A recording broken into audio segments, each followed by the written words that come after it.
ባጫን በተመለከተ ወንበር ስቦ እንጂ ጥቃት አስቦ ስልጣን መያዝ አይቻልም ነው ያለው። እንግዲህ ባጫ በነገር ላይ የራሱንም ስልጣን ማቆየት ያልቻለ ሰው ነው ስለ ስልጣን አስተያየት የሚሰጠው። ሙሉ ጀነራልነት ባገኘ በሁለተኛ ሳምንቱ ነው አምባሳደር ተደርጎ ከረባት ተደርጎለት የተላከውና ይሄ ግለሰብ ነው ኢትዮጵያ ውስጥ ስልጣን እንዴት እንደሚገኝ የሚናገረው ማለት ነው። ኢትዮጵያ ውስጥ አዚብ ሰላም እንደሰፈነ ዲሞክራሲ እንዳለ አስመስሎ በነገራችን ላይ በሽምቅ ትግል ተማርኮ የሽምቅ ትግል ጥበብ የሚል መጽሐፍ ያሳተመ የመጀመሪያው ሰው ይመስለኛል። በሻዕቢያ ሸማቂዎች ነው የተማረከ ባጫ።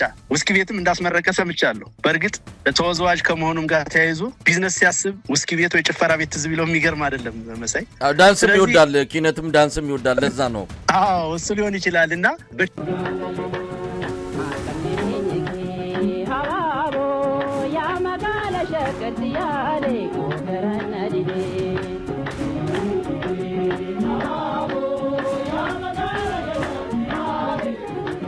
ሻዕቢያ ሸማቂ ኃይሎች ተማርኮ ተወዛዋዥ የነበረ ግለሰብ ነው እንግዲህ ስለ ጸረ ሽምቅ ውጊያ ጥበብ መጽሐፍ ያሳተመው። እውነት ለመናገር በትክክል የሽምቅ ውጊያን የሚከላከል መጽሐፍ ቢሆን ኖሮ በመጽሐፍ መልክ እነሱ ጠላት የሚሉት የኛ ኃይል ጭምር እንዲያነበው በመጽሐፍ መልክ መውጣት ባልነበረበት ነበር።